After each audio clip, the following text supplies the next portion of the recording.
Thank you for tuning in to episode 1 of On Beat. I am Dave Kluge, and every single week I will be bringing you a new NFL beat reporter, and we are going to try to get some of the scoops on your favorite teams out there. Today, I am honored to be joined with Arif Hasan with the Minnesota Vikings. Arif, we were talking a little bit before we started recording here, but you've had a very unique story, the way that you kind of came up in this industry. But why don't you go ahead and let everyone know where they can find you, obviously on The Athletic and on Twitter, but I know you're doing so much other things out there. So go ahead and let everyone know where they can find you online nowadays. Yeah, no, for sure. I mean, like primarily, yeah, The Athletic, theathletic.com/author/Arif Hassan. Click on one of my articles, I get credit for it. But yeah, on Twitter at Arif Hasan NFL.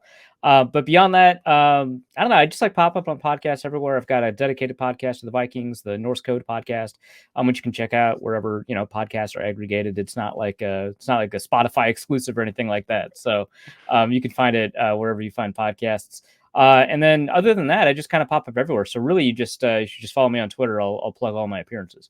Yeah, and being episode 1, I didn't think about it, but I probably should change my backdrop a little bit. We got some NFC North tension. I don't know if you guys can feel it while That's you're right. listening to this or not, but I'm from Chicago, diehard Bears fan. But always have a ton of respect for the Vikings. And really, once you start analyzing the entire NFL as a whole, you can't really be as much of a fan as you'd like to. You kind of have to look at things through an objective lens.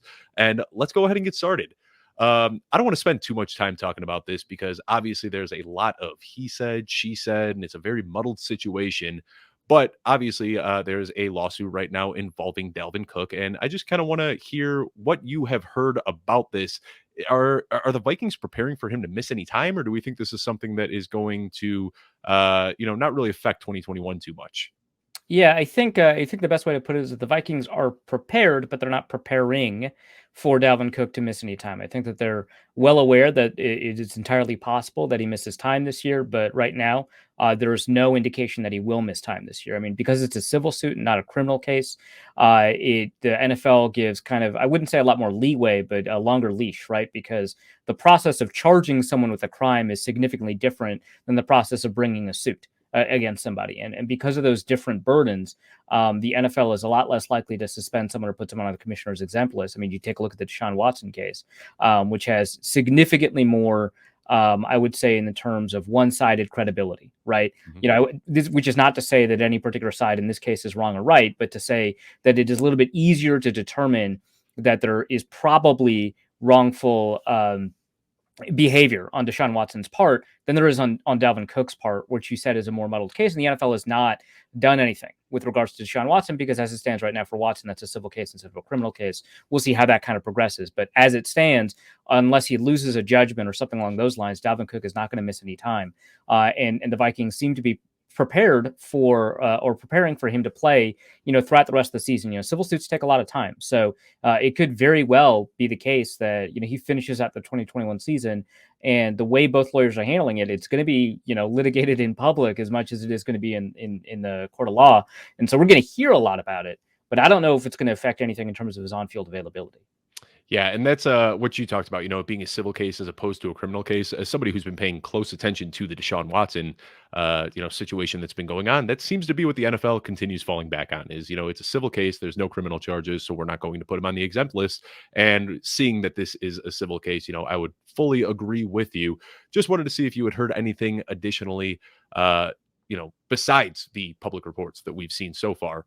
But let's move on to the next topic. And it is Dalvin Cook's backup. There aren't a lot of teams out there that really have the luxury of being able to lose a superstar running back and have a backup that they could just plug in without really missing a beat. And that's exactly what the Minnesota Vikings have in Alexander Mattison. So he's 23 years old and he is on the last year of his rookie deal. Do the Vikings see him as part of their long-term plan, or is there a possibility that he walks after this season?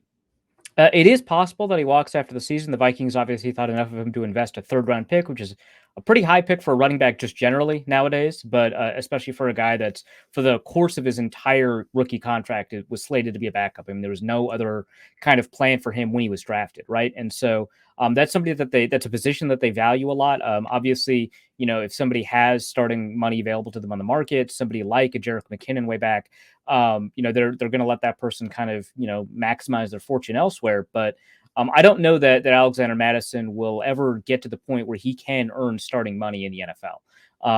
He is obviously very talented. He obviously did a very good job in the Vikings system when asked to either take on a full load or be a part-time back for whatever reason.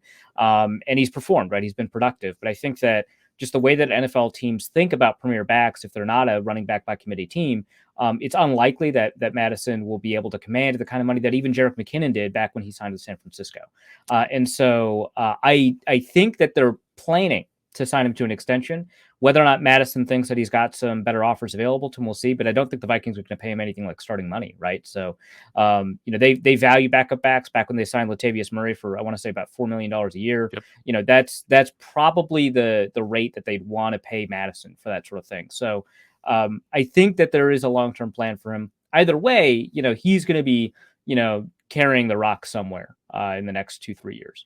Yeah, and I mean, he has looked phenomenal in that relief role so far. So it wouldn't shock me if he does go out and try to test free agency a little bit and see what he can get.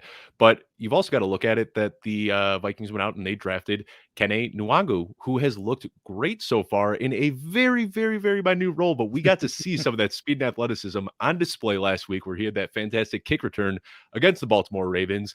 And in the same game, he saw his first carry of the season, went for 9 yards, but again, showed some burst. Yeah. Right. So you've got to be a little bit excited seeing what they've got in this kid, which could, hurt Alexander Mattison a little bit in his negotiations. But probably aren't going to see too much just because Dalvin Cook is the feature back there. But after last week, do you know if they have any plans to give him any sort of increased role this season? I think so.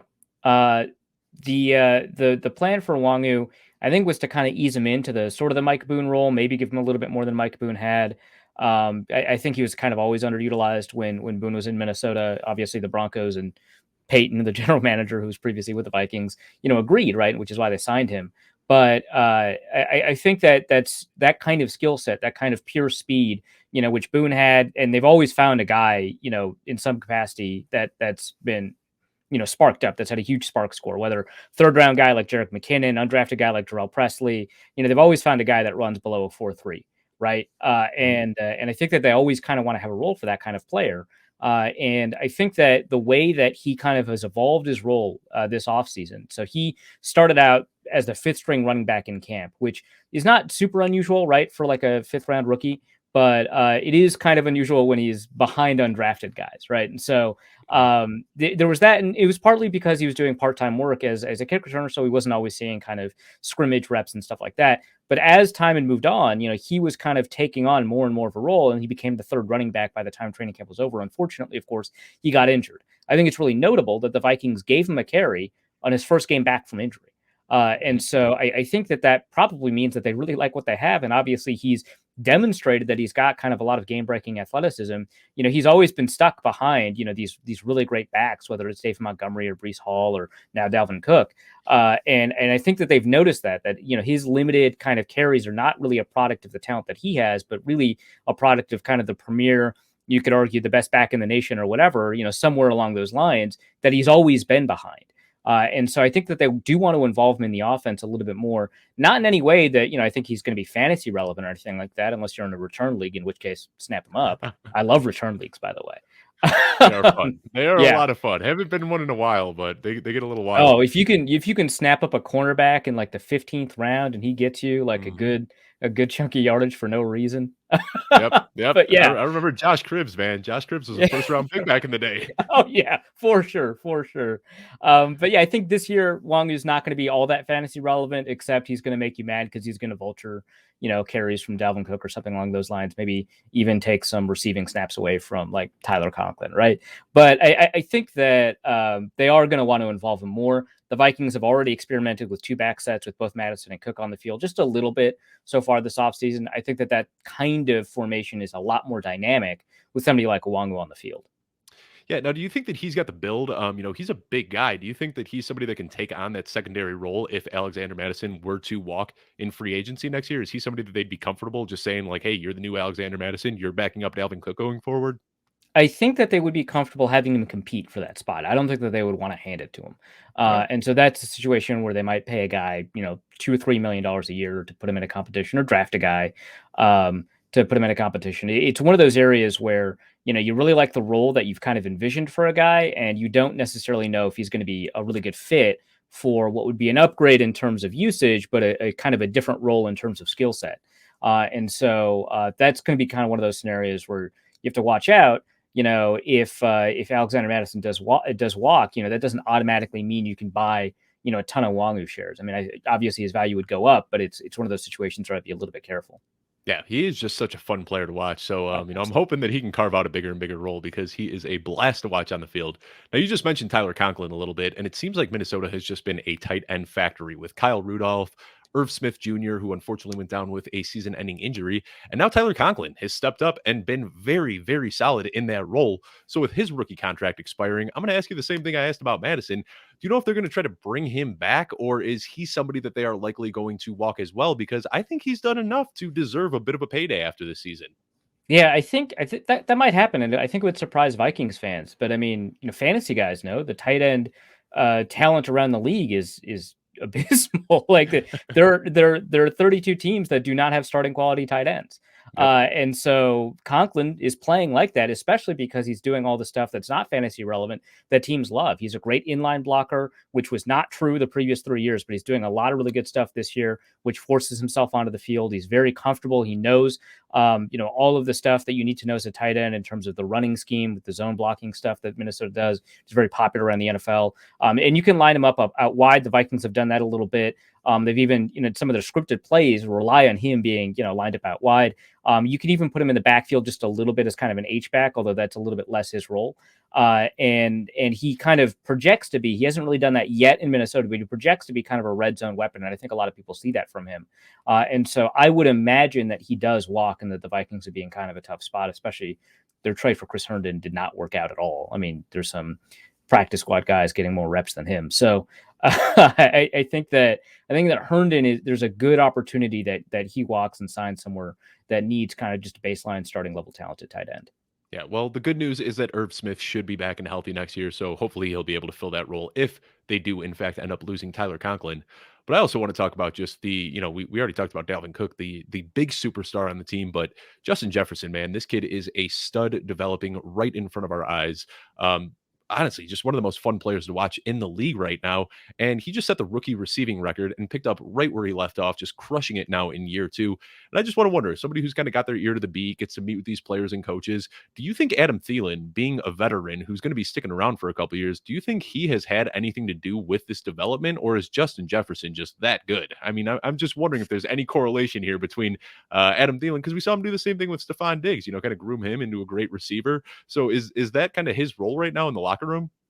Yeah, I think it's probably a combination of the two things, because I think when you have a rookie with that kind of production or that kind of performance, I think a lot of things have to go right. Like obviously, you just have to have that level of talent, and you also have to develop really quickly, and you have to have kind of the right staff and the right offense. Like all of those things have to come together, right?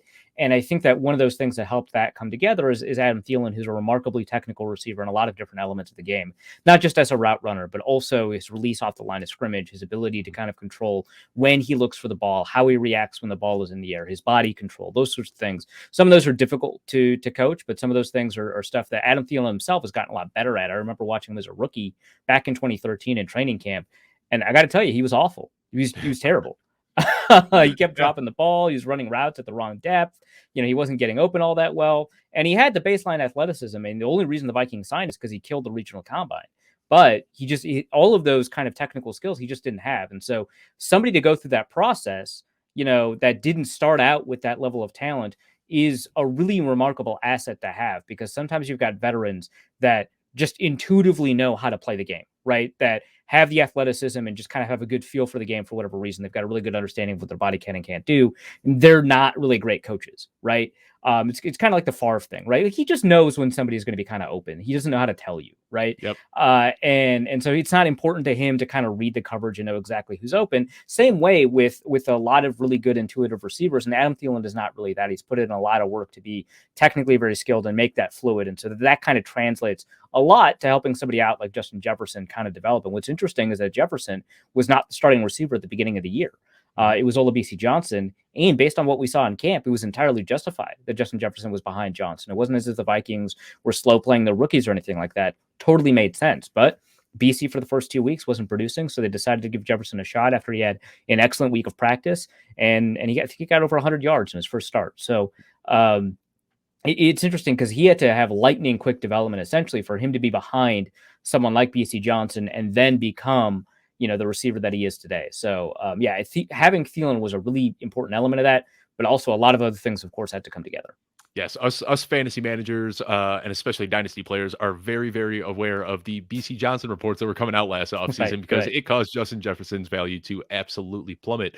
But that's some awesome insight right there on Adam Thielen, and it just makes so much sense that because of the type of player that he is, that's why he's a great mentor, and it just that's fantastic insight. So thank you so much for that, Arif.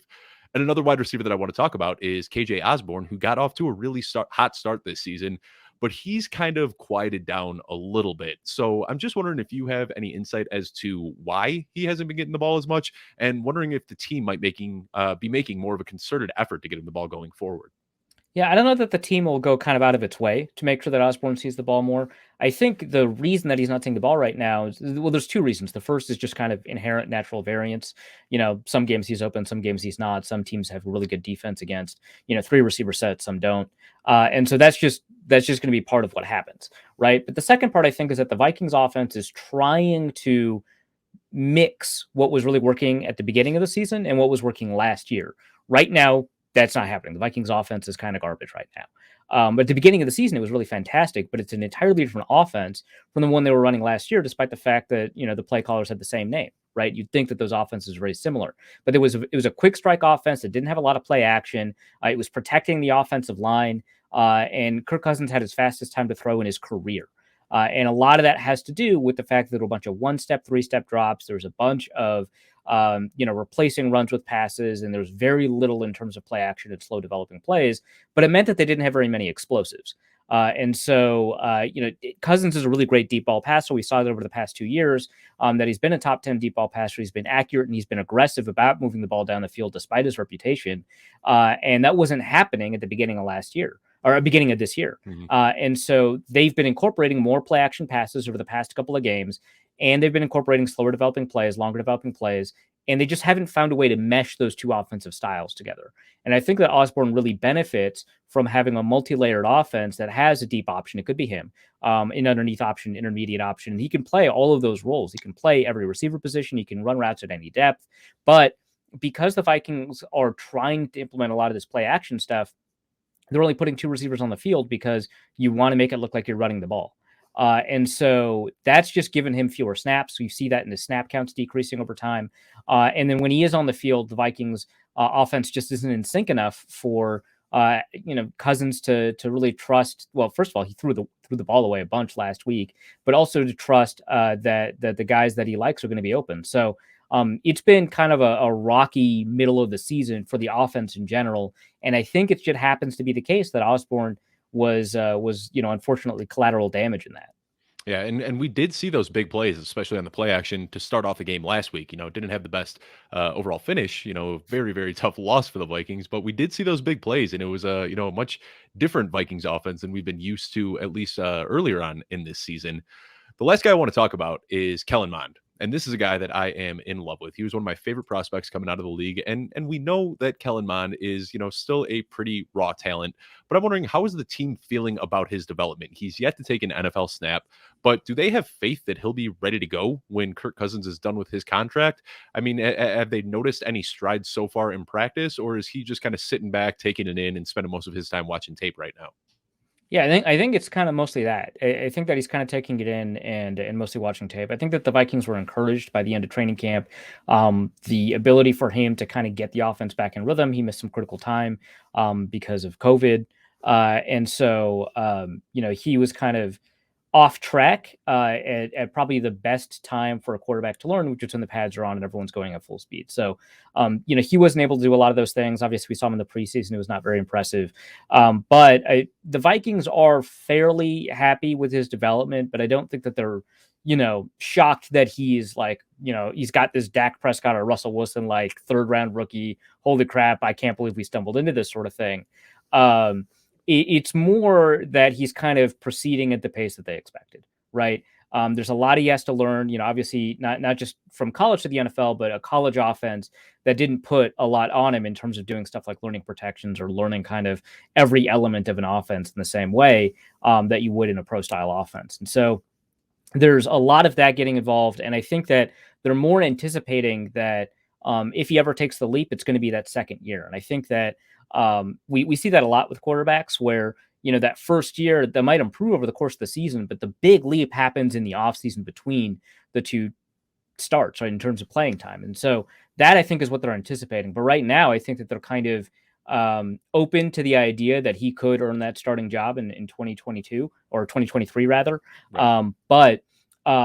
There's also the possibility that, he's a good backup and that they're probably going to draft a guy in 2023, or they'll extend Kirk Cousins and keep that train rolling to the chagrin of a lot of Vikings fans. Yeah, and that's something that I wanted to go a little bit off here, just kind of what their long-term quarterback plans are, because they didn't invest a ton of capital in Kellen Monde, but we know that if he gets it figured out, like he has a ceiling to be one of those just unstoppable, new age quarterbacks that we've been seeing popping up over the last few years.